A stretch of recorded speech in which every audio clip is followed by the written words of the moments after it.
everybody, my name is Yun Jun Moon and welcome to iHome Church. First of all, I want to share with all of you that this is the 60th week together and we have surpassed over 100,000 views on YouTube. So again, thank you for being a part of our family. More than a year ago, my husband and I sat around together and really imagined what it would be like to have this incredible and a dynamic and an interactive community on the internet, and thus the idea for iHome Church was born. And we've really walked together on this journey, my husband and I, but also along with many of you, and it has really been a time of growth, a time of reflection, and a time of really continually imagining incredible things that we can do with our life, and continually being inspired by the dreams of our true parents as we journey on forward. So this week I would like to speak on the theme, or on the importance of the word imagine. When I think about the word imagine, it reminds me of some time ago when I had this conversation with this beautiful young lady. And she had come to me really seeking guidance because she was fed up with her life and fed up with her marriage and fed up with a lot of things. And she was kind of expressing to me that she had lots of anger towards God, towards her family, towards her parents, towards her husband, and towards her children. And she really wanted to try to figure out a way to kind of work herself out of this dilemma that she was faced with. And she said, you know, I don't know why, but I find myself in situations when I'm saying to myself, oh my God, my husband, he makes me so angry. Or my family makes me go insane. Or my parents make me miserable. Or my children or my sibling infuriates me to no end. And so she was kind of sharing with me a litany of some of her woes. And one of the things that I could see while she was expressing her dilemma and the trials and tribulations that she was going through in her life, I realized that because she was so engulfed in her own problems of how all these things, basically her world, was making her feel a certain way. Again, it's a kind of she's trying to deal with it in a world where everything is outside in. She's internalizing how the world makes her feel, how her husband makes her feel, how her family makes her feel, how her parents makes her feel, how her child makes her feel. And she has literally become enslaved by all of these feelings that are continually being triggered by all these people in her life.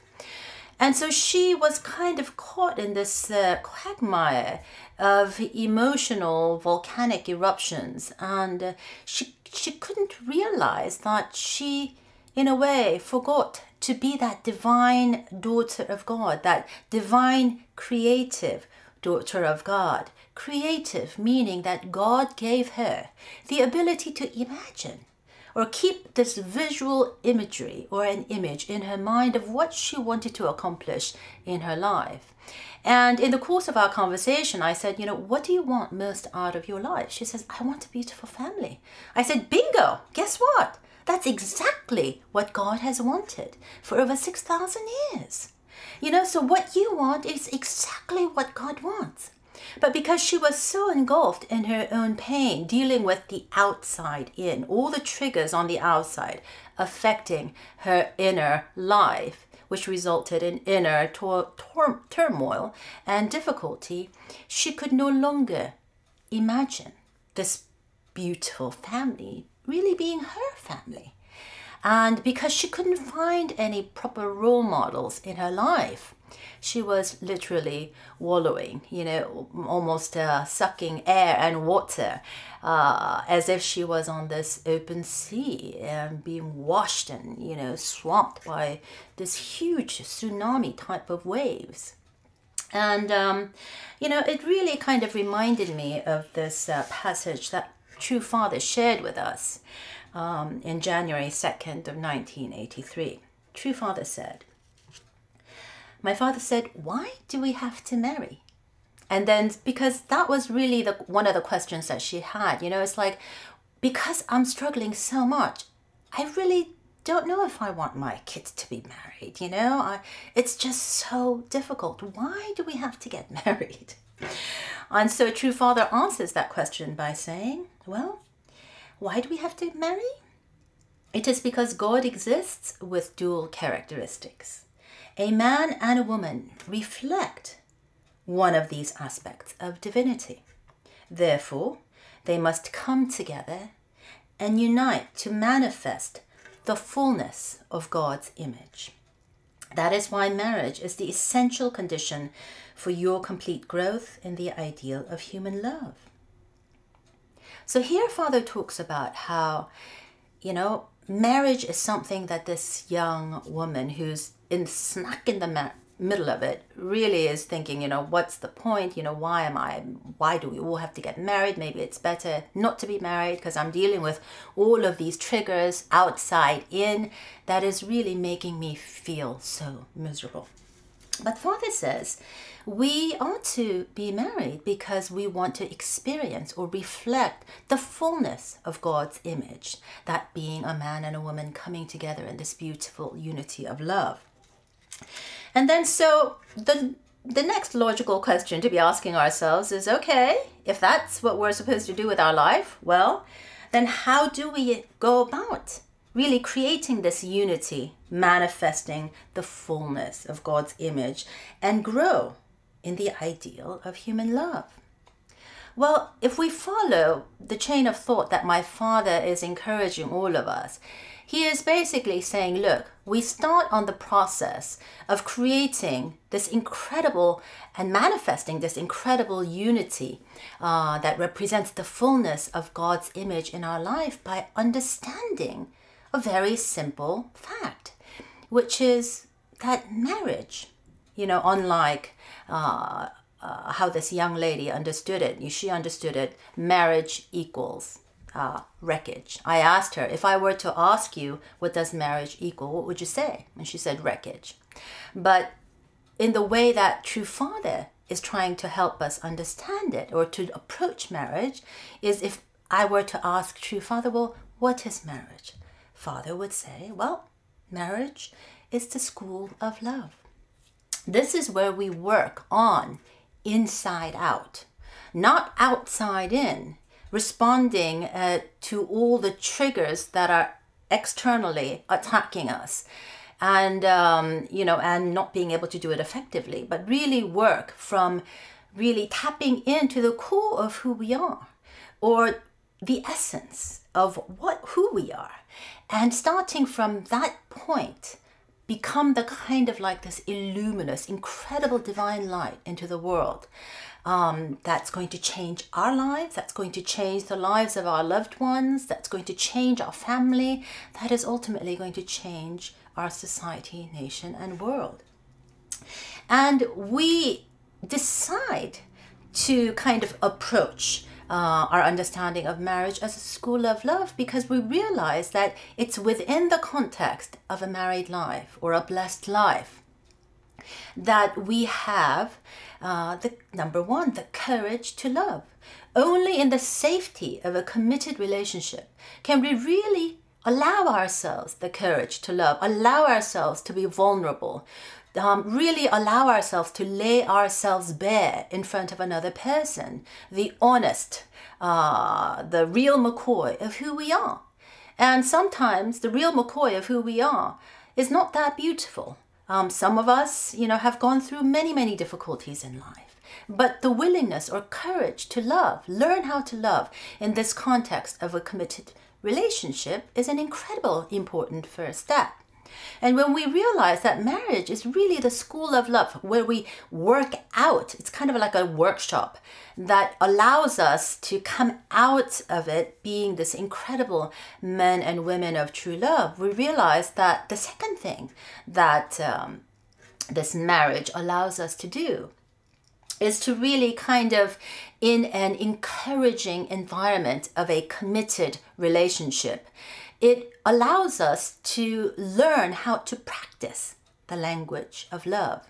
As we know, when you're learning a new language, it cannot be just taught. I mean, you cannot, it's a wonderful foundation if we go and get ourselves a language book and we memorize all the verbs and, all these different phrases. But if we don't know, or if we don't have anybody that we can practice with, the language never really becomes our own. But in the context of a marriage, in the context of this encouraging environment that a committed relationship like a marriage provides, we can, without fear, practice on our language of love. And the third thing that marriage really allows us to do, and therefore it is called the school of love, is it teaches us the importance of appreciating the other's vantage points, the other's points of view. In a way, by learning from the other, we become a much fuller and much more complete and a much more embracing person that really grows in profundity and wisdom over the years. And so, in essence, the reason why it's so important for all of us to kind of experience this marriage and really experience what it means to have a family, it's because it's something that God wanted for 6,000 years. It's the imagining. It's God's imagining his ideal of a family that really wanted him to relate to his sons and daughters and therefore create Adam and Eve as he has done. And so taking part in God's incredible creative process, we as men and women, we as sons and daughters of God, have the same ability to really kind of experience firsthand how it feels to be a parent, how it feels to have this incredible family. And we realize that in order to really fully understand how to manifest this, the fullness of God's image, we realize that when we're talking about a light bulb, many times human beings are incredibly beautiful light bulbs just waiting to be plugged in. It's like God does 95% of everything we need in this world for us. He created this incredible light bulb that is you and me. But God left this 5% responsibility. He gave us free will, where we have the right to exercise our decision to plug in to a socket or to God's eternal true love circuitry so that we can be turned on, or we have the right, we have the free will to decide not to do so. And that's where really the spirit of volunteerism becomes incredibly important, in that God did not want a relationship with a robot, somebody that was already pre-programmed to be turned on. But what God wanted was prepare everything in our life that we need to be this incredible, brilliant light, but left that 5% responsibility, or that realm of free will, for us, so that we can choose willingly and freely to love God, willingly and freely to love our spouse, willingly and freely to love our family and our brothers and sisters and our extended family. And that's what makes love incredibly real, incredibly full. And having a wonderful, beautiful relationship doesn't mean everything is hunky-dory. We're going to go through trials and tribulations, just like when we are working our bodies out because we enroll in this workshop or a fitness program. We know that there's going to be a lot of perspiration.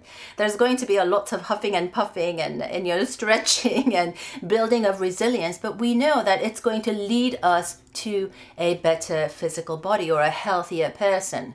Likewise, when we understand that marriage is really kind of a school of love where we gain all these tools and learn how to apply these tools in our life so that we come out as this true love, man and women of God, then we realize, wow, the process is something that we should enjoy. And so instead of kind of recoiling at the world and recoiling at her husband, like the way the young lady was doing in the beginning of our sermon, one of the things that I conveyed to her was that, many times we are so busy reacting to all the triggers that are coming our way, we don't realize that we are actually being enslaved by all these trigger points. But one of the things that we have to understand is we have the power. In essence, it is not your husband that is making you so upset. It is not your parents that is making you feel miserable. It is not your children that makes you feel unhappy or infuriated. Nobody can make you feel a certain way. It is only you and I who decide to feel a certain way. Sure, they can do things to trigger a certain reaction, but they are not the one making us. In a way, we are not robots to them in that they push a button and we react a certain way. We have this thing called 5% responsibility. We have this thing called free will. We can decide not to make them affect us in the way we think that they want to affect us. So in a way, no one has the right, or no one can make you feel how you should feel. Only you can decide that. That's number one. And number two, we realize is that only we can control how we feel. We feel certain things because we have been triggered and we are responding to that trigger. But only we decide how we feel, in that depending on how we decide to feel, we can change the outcome of the very thing that is controlling our life. And number three, we have to realize that we have the power to decide in how we respond. So we can feel certain things, but it doesn't mean that we have to respond in a particular and in a singular way. There are many ways to respond to a certain provocation. And so we have to realize that we have the right to decide how we respond, whether we respond negatively or positively. It's really up to us. And so if we realize that we need to kind of build the muscles to work our lives inside out and not outside in, we realize that we really have lots of power in creating the kind of a person or creating the kind of a life that we want, in that nobody can make us feel a certain way. We decide how we feel and we decide how we respond. So we realize that when we're plugged in to God, we have decided we're like this beautiful light bulb waiting to be illuminated. But when we plug in, we realize that when the light starts emanating from inside out, we can see the world a whole lot more clearly. We realize that a lot of these triggers are certain stimuli. But when we are aware of these stimuli coming towards us, then in our awareness, we can decide to respond in a certain way, in a constructive way or in a destructive way. So when we apply this principle of living for the sake of others, which is really the grand philosophy of my father's teaching, we realized that instead of just being victimized by all of these feelings, like the way this woman was, oh, my husband infuriates me, my children gets me so upset, my siblings make me so miserable. When we apply this principle of living for the sake of others, in a way, starting with ourselves, inside out, by deciding to respond in a certain way, regardless of what the triggers are, we can initiate. We can be proactive. We can start a new kind of energy that is being shared in the world. So even if, for instance, we're saying to the universe, I don't feel loved. Well, when we apply this principle of living for the sake of others, okay, I may not be feeling love, but guess what? That does not prevent me from giving love. Why don't I start to give love, even when I don't feel that I'm being loved? And even when I feel even when I feel I am not wanted. Well, okay, but applying the principle of living for the sake of others, I may not feel wanted, but how about loving or helping somebody to feel wanted, to feel loved? And therefore, you become the new energy. You become the proactive energy that really kind of propels this incredible thing called true love forward. And instead of saying, well, I don't feel happy, why don't we apply the principle of living for the sake of others? And instead of wallowing in our grief, I don't feel happy. Well, let's make somebody happy. I may not be having such a great day, but that does not prevent me from being that agent of change, being that catalyst for someone else's life. Maybe I can make someone else's life much better. And really, that's the beauty of Mother Teresa, because as we know, she had really lived a life of ultra sacrifice, and she gave up her whole being to really raise up and uplift the untouchables of India. But we realized that after her canonization and her death, and she's kind of become this emblem of somebody who is so loving and so sacrificial and so uplifting. We realized that in her personal memoirs, in her own penmanship, she described how many times she felt like God wasn't there for her. The only thing in her life, in terms of a life of faith, was just blackness. In a way, she longed to feel God that she did not feel.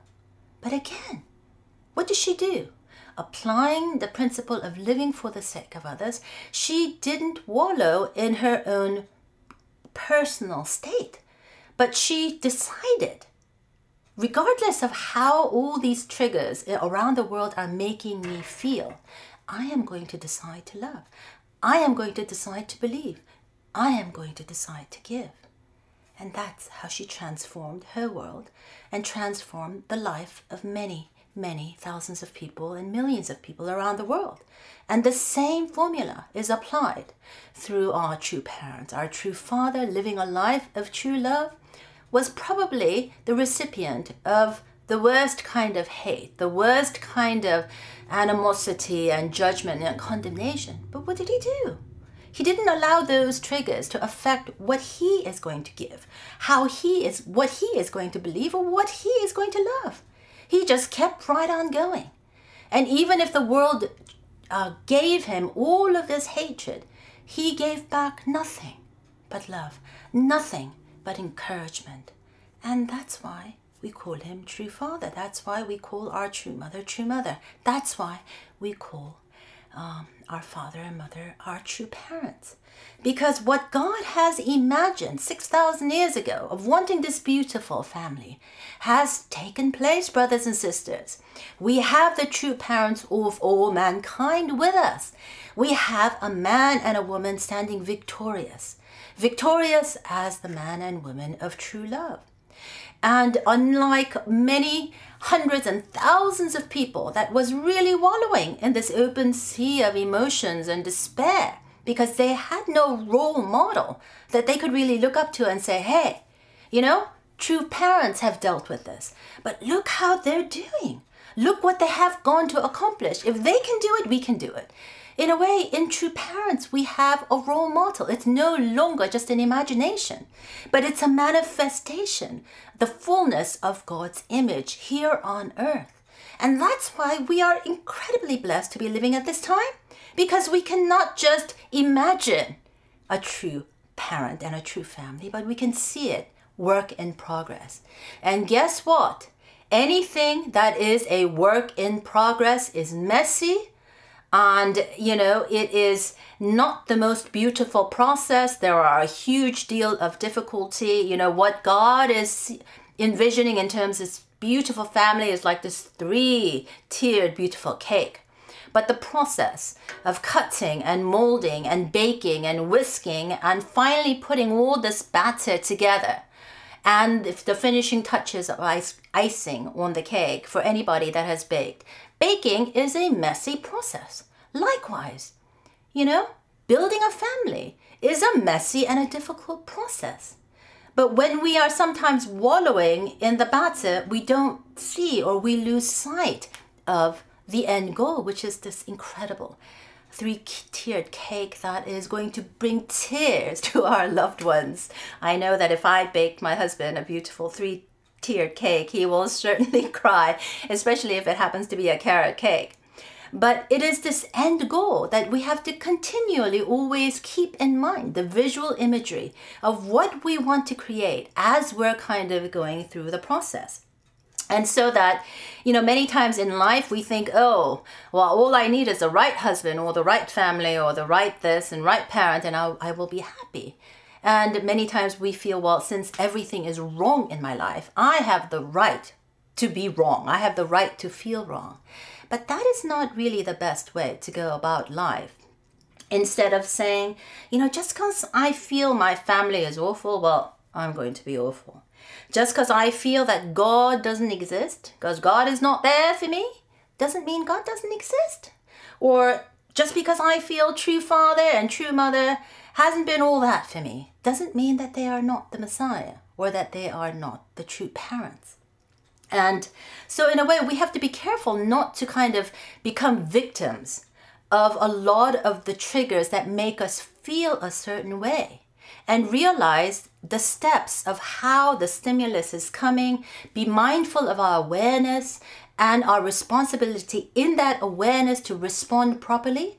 And when we can take kind of stock of simple steps that we can do to respond to the world always with that heart of living for the sake of others, then we realize that instead of saying, well, just because all the world has been awful to me, I'm going to be awful. We realize that we have the power. We have the power to control our feelings, to respond to our feelings in a constructive way. And then we realize that, wow, I have the choice to just love. Just because. I have the right to believe just because. And I have the right to give just because. Even if the world gives me nothing. Even if the world does not believe in me. Even if the world has not loved me, does not mean that I should not love me. I should not believe me, or I shouldn't, appreciate or give to myself by starting with the importance of plugging in to this relationship with God and becoming this brilliant light. So instead of saying to ourselves, well, I'm going to wallow in the tsunami of my emotions, we can decide to say, well, all of these emotions exist. I'm going to have to deal with it. But instead of me wallowing in it, I am going to decide to ride it, to drive it, and channel it for the good of my family, for the good of my society, and for the good of the world. So in True Parents, we see a man and a woman that is truly inspired in their married life. A man and a woman is truly passionate in their married life. And a man and a woman who is incredibly compassionate in really wanting to live that benevolent life, really applying the principle of living for the sake of others. So brothers and sisters, plug into God, plug into circuitry, be that incredibly beautiful light bulb that you and I were meant to be. And check our connections from time to time to make sure that our wires are not tangled, our wires are in good order and in good shape. And let's live a life where we are living a life really being grateful because we are turned on. We are absolutely brilliantly turned on. We are turned on because we have this incredible thing called true love in our lives, starting in our own relationship with God and own relationship with our true parents, with our loved ones, and so on and so forth. So brothers and sisters, be turned on and have a great week. Bye-bye.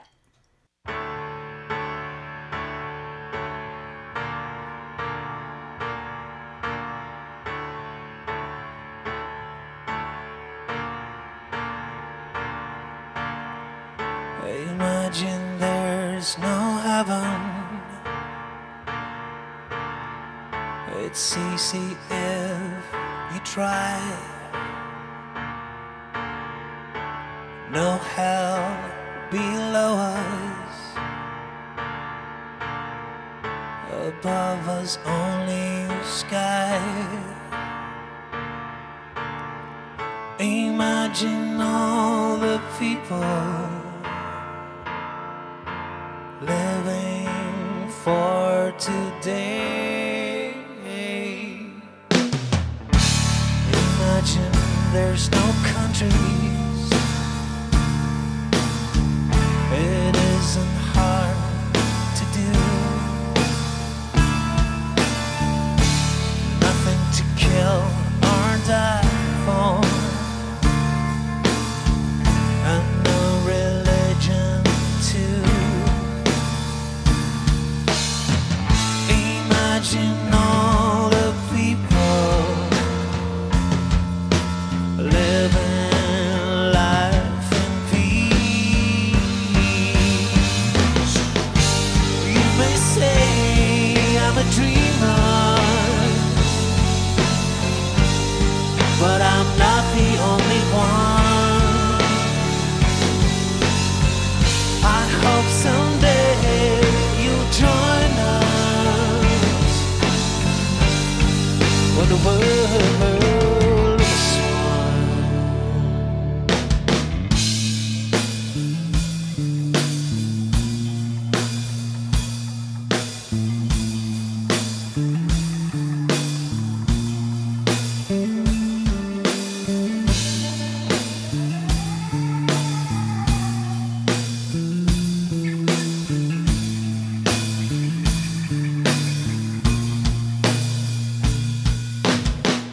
Imagine all the people sharing all the world. You may say I'm a dreamer, but I'm not the only one. I hope someday you'll join us when the world is one. Imagine no possessions. I wonder if you can. No need for creeds or hunger.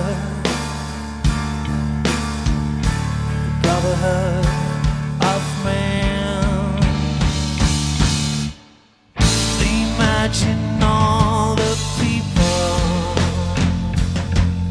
sharing all the world. You may say I'm a dreamer, but I'm not the only one. I hope someday you'll join us when the world is